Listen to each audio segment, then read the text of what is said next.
ተናስተልኝ ወዲ ያመር ሚዲያ ተከታታዮች እንዴት ሰምታችኋል እንደምን ከርማችኋል የምንገኘው በአሚባራ ፕሮፐርቲስ ዋና ጽፈት ቤት ውስጥ ነው እንግዲህ እንደሚታወቀው ከቅርብ ጊዜያት ወዲህ በርካታ ሪል ስቴቶች ወደ ስራ በመግባት መኖሪያ ቤቶችን በመገንባት ተጠቃሚዎች ማስረከባቸው ይታወቃል ከነዚህም የሪል ስቴቶች ውስጥ የአሚባራ ፕሮፐርቲስ አንዱና ዋናው ተጠቃሽ ነው የአሚባራ ፕሮፐርቲስ የሚገነባቸው ቤቶች ይዞታቸው እንዴት ነው የአከፋፈል ሁኔታስ የመሳሰሉትን ጥያቄዎች ለአሚባራ ፕሮፐርቲስ የሽያጭ ክፍል አማካሪ ወይዘሮ ዲቦራ ነብዩ ጋር ምናርጋቸው ቆይታ ይኖራል ተከታተሉን ዲቦራ እንኳን ለዚህ ቃለ መጠይቅ ፈቃደኛ ሆነሽ በመገኘትሽ በጣም አመሰግናለሁ እስቲ አሚባራ ማን ነው ወይ አሚባራ የሚለው ስም እንግዲህ እንደሚታወቀው በአፋር ክልል የሚገኝ ቦታ ነው ከዛ ጋር የተያያዘ ነገር አለው ወይ የሚለውን ማስተሽ አንድ ላይ ተመልሽልን ጥሩ እንግዲህ ጥላሁን አንተም ጠቅሰሃል አሚባራ ማለት በአፋር ክልል ውስጥ የሚገኝ አንድ ወረዳ ነው የስሙም ትርጓሜ ያጎት ልጅ የሚል ነው እንግዲህ አሚባራ ቢዝነስ ግሩፕ ስያሜውን ያገኘው ከዚህ ነው ማለት ነው አሚባራ ቢዝነስ ግሩፕ እንግዲህ ከተመሰረተ ወደ 30 አመታትን አስቆጥሯል መጀመሪያ ላይ የተነሳው አሚባራ እርሻ ኃላፊነት የተወሰነ የግል ማህበር ነው ከዛ በመቀጠል ግን በስሩ ብዙ የእህት ኩባንያዎች አሉት ማለት ነው ለመጥቀስ አሚባራ አቪዬሽን አሚባራ ትራንስፖርቴሽን እንዲሁም ደግሞ በማህበረሰቡ ዘንድ የሚታወቀው የአዲስ ሞጆ የምግብ ዘይት ኮምፕሌክስ አዋሽ የብስኩትና የዱቄት ፋብሪካ እነዚህ ተጠቃሽ ናቸው አሁን ደግሞ የምንገኝበት አሚባራ ፕሮፐርቲስ ከነዚህ እህት ኩባንያዎች ውስጥ አንዱ ነው ማለት ነው አሚባራ ፕሮፐርቲስ በ2014 ዓ.ም የተመሰረተ የሪል ስቴት አልሚ ድርጅት ነው ጥሩ እንግዲህ ያው እኛ የአሚባራ ፕሮፐርቲስ የሚሰራቸው የግንባታ ቤቶች ምን አይነት እንደሆኑ ከቃሚዎች ከብረሰቡ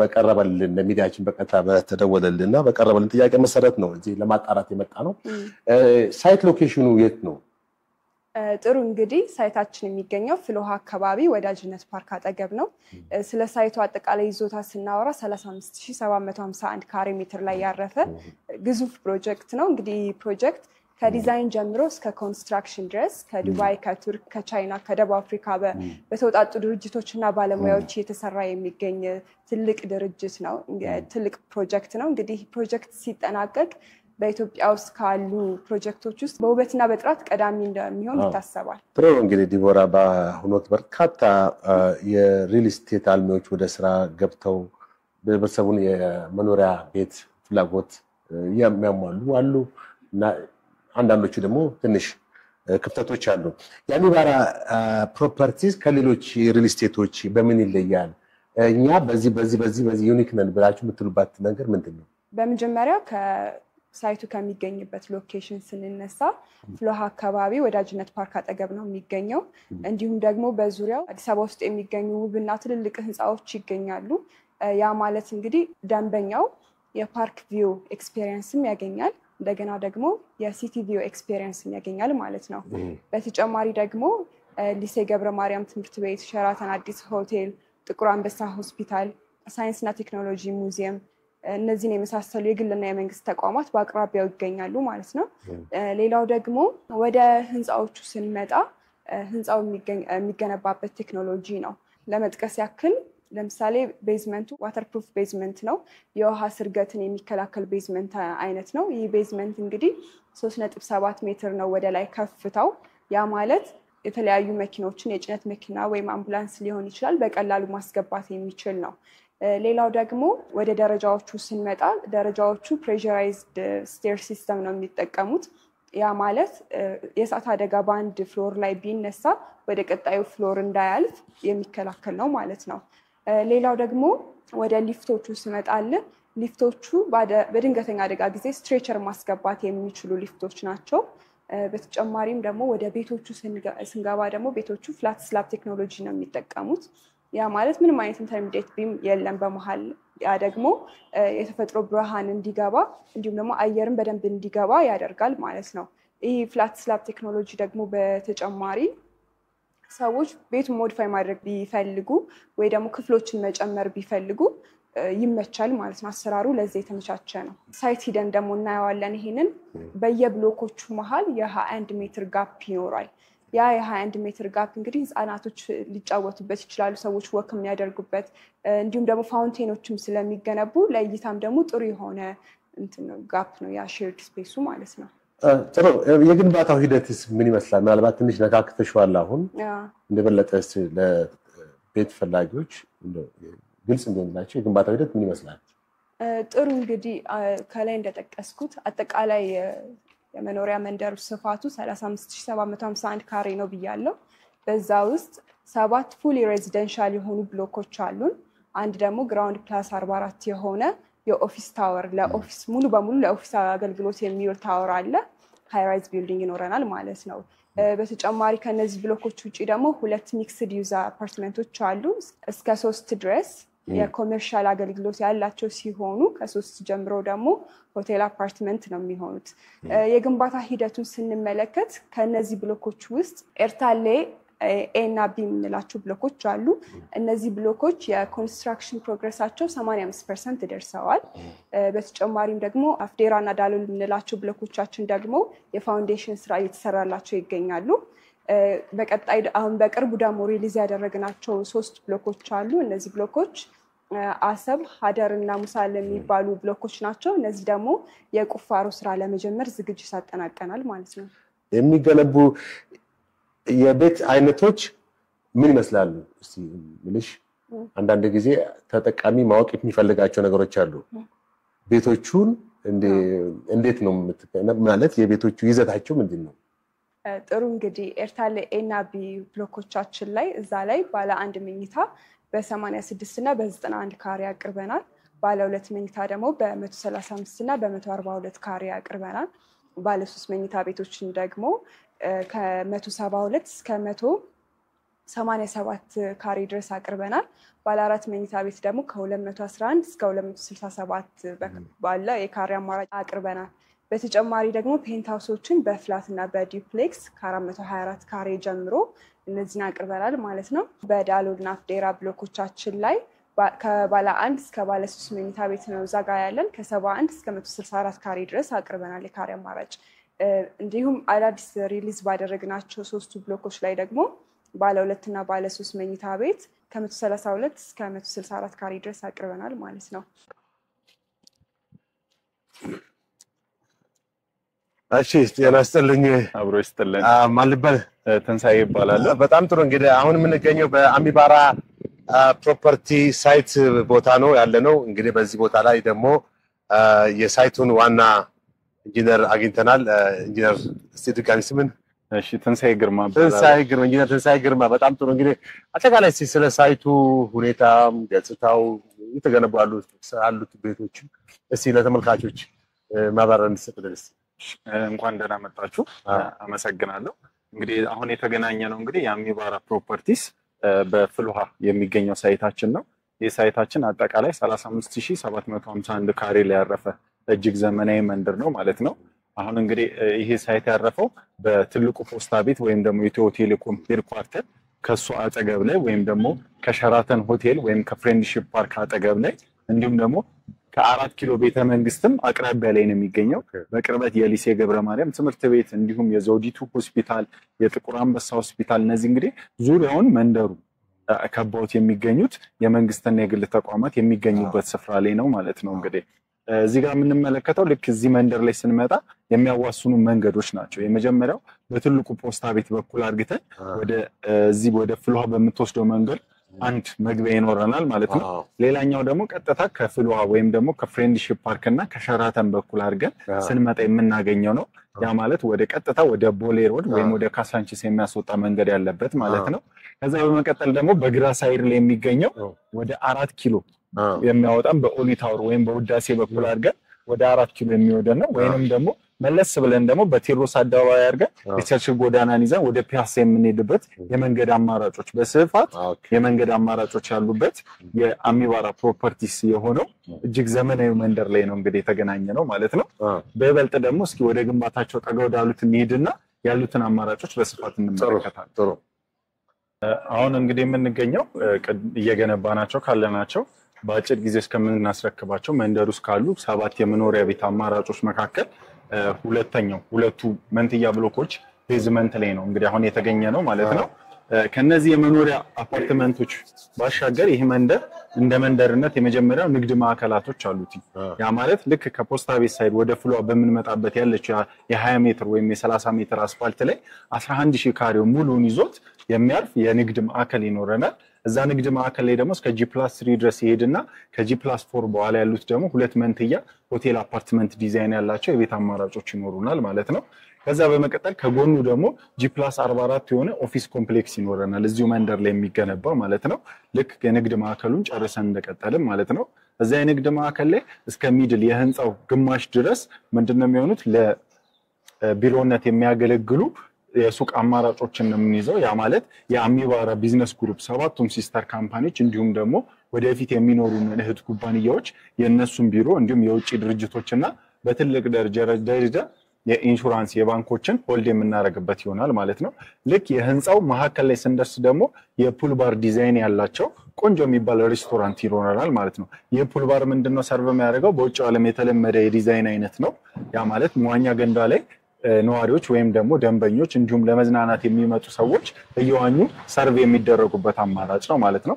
ከሱ በመቀጠል ትልልቅ በሚባሉ ደረጃ ማለትም እዚህ ህንጻ ላይ ብቻ ራሱ እስከ 662 የሚደርስ የፔንታውስ አማራጭ አለ።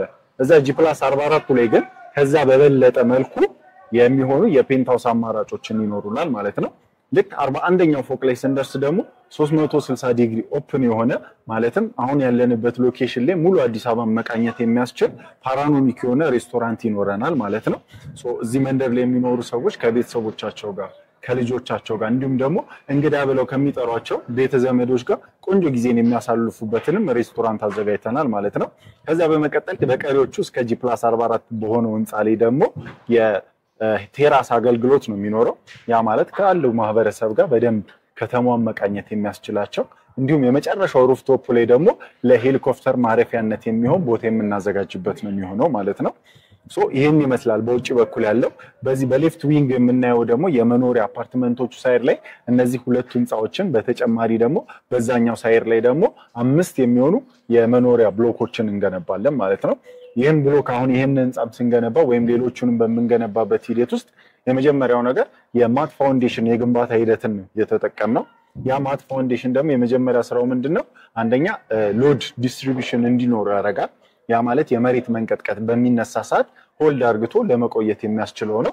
እንዲሁም ደግሞ ወተርፕሩፍ ቤዝመንት ወይም ደግሞ ወተርፕሩፍ ፕላስተሪንግ ተሰርቶለታል ይሄ ቤዝመንት ማለት ነው። ይሄ ማለት የውሃ ስርገትን መከላከል የሚያስችለው አቅም አለው ማለት ነው። ስለዚህ ቤዝመንታችን ውስጥም ውሃ ይገባም ማለት ነው። ሌላኛው እዚህ ጋር የምንመለከተው የሲሊንግ ሄት ከፍታ ነው። ይሄውን ከቆምንበት 3.75 የሲሊንግ ሄት ከፍታ አለው። ያ ማለት ማንኛውም የካርጎ መኪኖችንም ሊሆን ይችላል በአደጋ ጊዜ የአምቡላንስ የእሳት አደጋ መኪኖችን በደንብ ማስተናገድ ይችላል። ደንበኞችን መኪና ይዘው በሚመጡበት ሰዓት ደግሞ ፓርክ ማድረግ የሚችሉበት ስፋት ይኖራል ማለት ነው። ለምሳሌ ኮለን ቱ ኮለን ያለው የስፓን ሌንግዛችን 8 ሜትር ነው። ያ ማለት በደንብ መኪኖችን ለማዞር ይጠቅመናል ማለት ነው። በደንብ አዙረን ፓርክ ለማድረግ እንጠቀማለን ማለት ነው። ይሄ ስፓን ሌንግዝ አንድ የሚሰጠን ሌላኛው የግንባታ ሂደት ነው። ሁለተኛ ከጀርባችን እንደምንመለከተው ደግሞ የሊፍት አገልግሎቶቻችን ናቸው። ሊፍቶቻችን ሆስፒታል ስታንዳርድ የሆኑ ሊፍቶችን ነው የምንጠቀመው። ያ ማለት ወላድ ቢኖር ለኢመርጀንሲ አገልግሎት ስትሬቸሮችን በደንብ አስገብቶ ማስወጣት የሚችል በውስጥ ለውስጥ በጣም ስፋት ያለው የሊፍት አገልግሎት ነው። በኪሎ ደረጃ እስከ 16 ሰዎች ክብደትን መሸከም የሚችል በጣም ፈጣንና ዘመናዊ ሊፍት ነው የሚኖረን ማለት ነው። ምናልባት ከተማው ላይ ደግሞ ያልተለመደው ምንድነው? ልክ እዚህ ጋር እንደምንመለከተው ከደረጃው ስንገባ ራሱን የቻለ ኤር ፕሬዠራይዝድ ዶር ሲስተም የሚባል እንጠቀማለን። ያ ምንድነው? አንድ ፍሎር ላይ እሳት ቢነሳ ሙሉ ለሙሉ ሴንስ በማድረግ ሸዳውን ያደርግና ያንን ፍሎር አይሶሌት የማድረግ ስራ ይሰራልናል ማለት ነው። ያ ደግሞ ምንድነው? የእሳት የመዛመትን ነገር በደንብ ለማሳጠር የምንጠቀምበት ቴክኖሎጂ ነው ማለት ነው። እነዚህን የመሳሰሉና ለየት ያሉ ደግሞ በቴክኖሎጂውም ዘርፍ አዳዲስ የሚባሉ ነገሮችን አሚባራ ፕሮፐርቲስ በግንባታ ደረጃ ይዞላችሁ መጥቷል ማለት ነው። ከፍ ብለን ደግሞ እስኪ የቤቶቹን አማራጮችና ምን ይመስላሉ የሚሉትን ዲቴል እናያለን ማለት ነው። ይሄ ማለት እንግዲህ ስለ ኤር ፕሬዠራይዝድ ዶር ሲስተም ያወራንበት ነው ማለት ነው። እዚች ላይ ነው ኤር ፕሬዠራይዝድ ዶር ሲስተሙ የምትገጠመው። ከዛ ልክ እንደዚህ ከፍተን ነው የምንገባው ማለት ነው። እሳት በሚኖር ሰዓት ደግሞ ሙሉ ሸዳውን አርግቶት ስለዚህ ደንበኛው እንደ ኢመርጀንሲ ይሄንን ቦታ መጠቀም ይችላል ማለት ነው። አሁንም ስንመጣ አይተውታል ብዬ አስባለሁ። ደረጃዎቹም ቆንጆ የሚባል ስፋት አላቸው። ለእግርም አጠር ብለው ቶሎ እንድንወጣ የሚያስችል ነው። ያንንም ደግሞ ምንድነው ለህፃናትም ለአዋቂዎችም በደንብ መውጣት መውረድ እንዲችሉ የሚያስችል አይነት ነገር ነው። በደንብ ተጠንቅቀን የሰራ ነው። እንግዲህ አሁን የምንገኘው እንግዲህ በሁለቱ ህንጻዎች መካከል ባለ ክፍተት ነው። ይሄ ክፍተት ማለት እያንዳንዱ በመንገነባቸው ህንጻዎች መካከሎች የሚኖር ክፍተት ነው ማለት ነው። አሁን ከዚህ ህንጻ ከብሎክ ኤ እስከ ብሎክ ቢ ያለው ርቀት 21 ሜትር ጋፕ ነው። በዚህ 21 ሜትር ጋፕ ውስጥ ለህፃናት መጫወቻ ስፍራዎችን ይሆናል፣ ዎኪንግ ኤሪያዎችና እንደ ግሪነሪ ኤሪያዎችን በእያንዳንዱ ህንጻዎች መካከል የምናስቀምጥ ነው የሚሆነው ማለት ነው። ስለዚህ አጠቃላይ የኮምፓውንዱ 35 በመቶ የሚሆነውን ፐርሰንቱም ማለት ነው በእንደዚህ አይነት ስፔሶች ነው የምናደርገው ማለት ነው። ለምሳሌ አሁን እዚህ ጋር ብሎክ ኤ እና ብሎክ ቢ መካከል ላይ ከቤዝመንት ጀምረው ተመሳሳይ ሆነ የመጡና አንደኛ ፍሎር ላይ ነው የሚለያዩት። ስለዚህ ይሄኛው እንደ ሎቢ ስፔስም ነው የምንጠቀመው ማለት ነው። ስለዚህ የሪሴፕሽን ኤሪያዎች ይኖሩታል። ከእንደገና ደግሞ የህፃናት ማቆያ ስፍራንም የሚይዝ ነው የሚሆነው ማለት ነው መንደሩ ማለት ነው። ከእንደገና የአንዱ ህንጻ ጥላ ፀሐይ በሚያገኘው ሰዓት የአንዱ ህንጻ ጥላ ሌላኛውን ቤት እንዳይሸፍነው እንደዚህ የተጠና የስፔሲንግ ልኬት ነው የሚሆነው ማለት ነው። ስለዚህ 21 ሜትር ነው ጋፓቸው። 18 እና 19ኛው ላይ የህንጻው ከፍታ 17 ስለሆኑ እነዚህ መንትያ ብሎኮቹ 17 ሜትር ላይ ነው የሚያርፈው ጥላው ማለት ነው። ስለዚህ የቤቶቹ ሙሉ ለሙሉ የብርሃን ወይም ደግሞ የፀሐይና በቂ የአየር ሁኔታ እንዲያገኙ የሚያስችላቸው ነው የሚሆነው ማለት ነው። ስለዚህ አጠቃላይ ቤቶቻችንን በጀርባ በኩል የምንመለከታቸውን ቤቶች ላይ እንዲሁ የሚቀጥል ነው የሚሆነው ማለት ነው። ስለዚህ በኤርታሌ ኤ እና ቢ መካከል ያለው ጋፕ በሌሎች ህንጻዎች መካከል እንደዚሁ እየቀጠለ ነው የሚሄደው ማለት ነው። ሌላው ምንድነው ሊፍቶቻችን ቀደም ስለ ሊፍቶቻችንም በደንብ አውርተናል። ስለዚህ ሊፍቶቻችን እስከ 17ኛ ድረስ መውጣት ይችላሉ ማለት ነው። ከእንደገና ቤቶቹ ደግሞ ፍላት ስላብ በሚባል ቴክኖሎጂ ነው የተገነቡት። ያ ደግሞ ፍላት ስላብ ምንድነው በቂ የፀሐይ ብርሃን ወደ ቤቱ እንዲገባ ከእንደገና ደግሞ ከኮለን ያለው ኮለን ቀደም ስፓሊንግዙንም አውርተናል። ቤዝመንት ላይ 8 ሜትር ስለሆነ ያልተፈለገ ቢም ወይም ኮለን መሃል ላይ እንዲኖር አያደርግም። ለምሳሌ ሳሎን ላይ ብዙ ደንበኞች የሚያነሱ ቅሬታም ስለሆነ ማለት ነው። ሳሎን ላይ ኮለን፣ ኪችን ላይ ኮለን፣ መኝታ ቤት ላይ መሃል ላይ ኮለን የመኖር ነገር አለ። እኛ ደግሞ ያ ቴክኖሎጂ የፍላት ስላብ ቴክኖሎጂ እነዚህን ነገር አቮይድ አድርግቶ ኮለኑን እንደ ግድግዳ የመጠቀም ነገር አለ። አንደኛ ጥቅሙ ምንድነው የቤት ውበትን አይደብቅብንም፣ የብርሃን ስብረትንም ይከላከልልናል። በቂ የፀሐይ ብርሃን ሙሉ ቤቶቹ እንዲያገኙ ያደርግልናል። ከዛ ባለፈ ደግሞ ኢንቴሪየር ዲዛይን ላይ ሲመጡ ደንበኞች ኤክስትራ ሩሞችን ለምሳሌ ባለ አንድ መኝታ የገዛ ደንበኛ ወደ ባለ ሁለት መኝታ ማሳደግ የሚችልበትን አማራጭ ባለ ሁለት የገዛም ወደ ባለ 3 እንዲሁ እያለ ከፍ ማድረግ ነገርን መጠቀም። ሁለተኛ ኢንቴሪየር አቀማመጣቸውም ላይ እንዳይረብሻቸው የሚያስችለን የቴክኖሎጂ አማራጭ ነው ማለት ነው። ይሄ አንደኛው አድቫንቴጁ ነው ፍላት ስላብ መሆኑ ማለት ነው። ከዛ ባለፈ ተንጠልጣይ ቢም አይኖርም ቤት ውስጥ ማለት ነው። ተንጠልጣይ ቢም የለም ማለት ደግሞ ፓርቲሽን አት ኤኒ ፖይንት ላይ መስራት ይቻላል። ስለዚህ ደንበኞች እነሱ ኢንተረስታቸው በተጠበቀው መልኩ ፋይናል ፊኒሺንጉን ኢንቴሪየር ዲዛይኑን በራሳቸው ማደስንም አዲሽናል አርግተን ለደንበኞቻችን የሰጠንበት ፕሮጀክት ነው ማለት ነው። ስለዚህ ይህንን ይመስላል ማለት ነው። ሌላው እዚህ ጋር ደንበኞች በደንብ ኖቲስ እንዲያደርጉት የምፈልገው ምንድነው ስፔሻሊ ከባለ ሁለት መኝታ በኋላ ላሉ ቤቶቻችን የሰራተኛ ክፍል ከነመታጠቢያው አዲሽናል አርግተን የጨመርንበት ነው የሚሆነው ማለት ነው። የሰራተኛ ክፍል የራሱ የሆነ በሰርቪስ ኳርተር ኮንሰፕት የሚባል ዲዛይን ተጠቅመናል። ያ ማለት ምንድነው ኪችን የሰራተኛ ክፍልና ሰራተኛው ልትገለገልባቸው የሚችላቸው የስቶር የላውንደሪ እነዚህ ኤሪያዎች ከዋናው ቤት ሰፓሬት በሆነ ኤሪያ ላይ የሚያርፍ ነው የሚሆነው ማለት ነው። ከዛ ባለፈ ደግሞ ቀደም አውርተናል ስለ ሊፍቶቻችን ፈጣን የሆኑ ከ2 እስከ 4 የሚደርሱ በአንዴ 16 ሰው ክብደት መሸከም የሚችሉ ሊፍቶችን እያንዳንዱ ህንጻዎች ላይ እንገጥማለን ከስታንድ ባይ ጀነሬተር ጋር ማለት ነው። ፍሎር ላይ ደግሞ ልክ ደንበኛ በደረጃ ወይም በሊፍት አይደለም ቆሻሻ ይዞ የሚወርደው እዛው ፍሎር ላይ ጋርቤጅ ሹተር አለው። ስለዚህ እዛው በጋርቤጁ በኩል ሹት አርግቶ እታች ደግሞ ፕሮፐርቲ ማኔጅመንቱ የጽዳት ክፍል የሆኑት አንስተው ቆሻሻ የሚያስወግዱበትን ሲስተም የዘረጋንበት መንደራችን ነው ማለት ነው።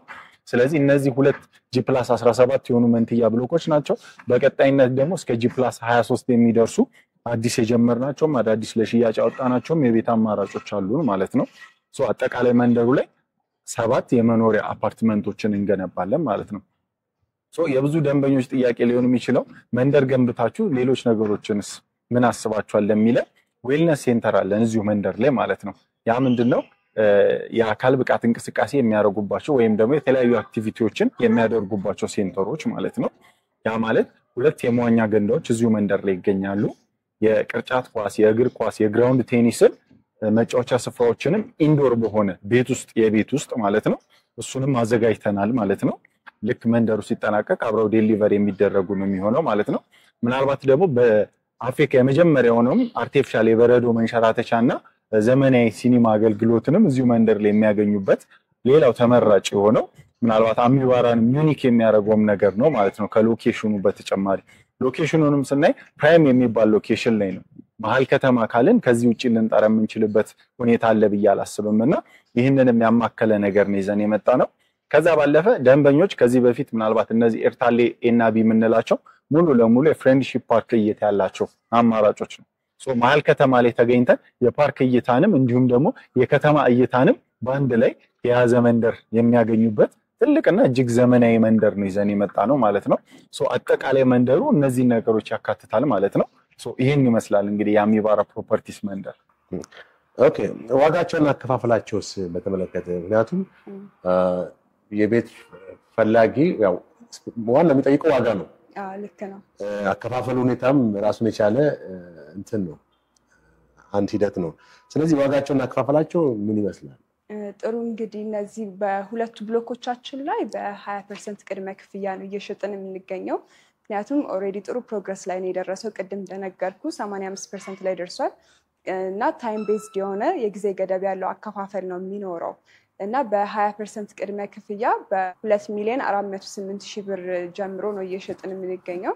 በተቀሩት ብሎኮቻችን ላይ 5 ብሎኮች ላይ ግን በ10% ቅድመ ክፍያ ከ887,500 ብር ጀምሮ እየሸጥን እንገኛለን እና እነዚህ 5 ብሎኮች ላይ አከፋፈሉ ፕሮግረስ ቤዝድ ነው። ያ ማለት ደንበኛው ፕሮግረሱን እያየ ነው ቀጣዮችን ክፍያዎች የሚፈጽመው ማለት ነው።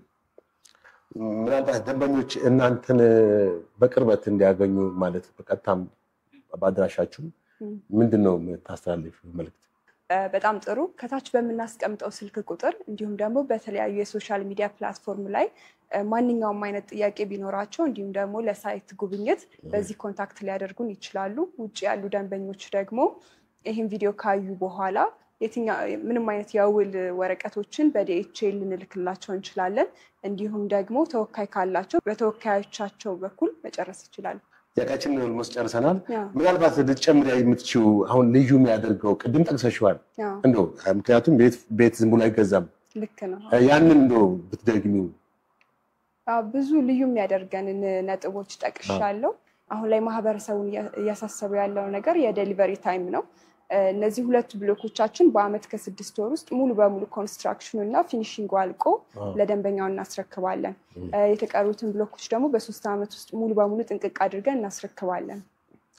በጣም ጥሩ እንግዲህ አመሰግናለሁ ወይዘሮ ዲቦራ ነብዩ ስለሰጠሽኝ በቂ ምላሽ ሰጥሽኛል። በጣም አመሰግናለሁ። ያው ከአድማጮች ወይም ከተመልካቾች የሚቀርቡ ጥያቄዎች ነው ይዘን ለእናንተ የቀረብነው። ውድ ተመልካቾቻችን እንግዲህ ከአሚባራ ፕሮፐርቲ ጋር ዋናው ጽሕፈት ቤት በመገኘት ከጽሕፈት ቤቱ የሽያጭ ክፍል አማካሪ ከወይዘሮ ዲቦራ ነብዩ ጋር ባደረግነው ቃለ ምልልስ በቂ መረጃ እንዳገኛችሁ ምናልባትም ተጨማሪ መረጃ ደግሞ በዚህ በስልክ ቁጥራቸው ልታገኟቸው እንደምትችሉ እየገለጽን ፕሮግራሙን አዘጋጅቼ ያቀረብኩላችሁ ጥላሁን መልካም ቀን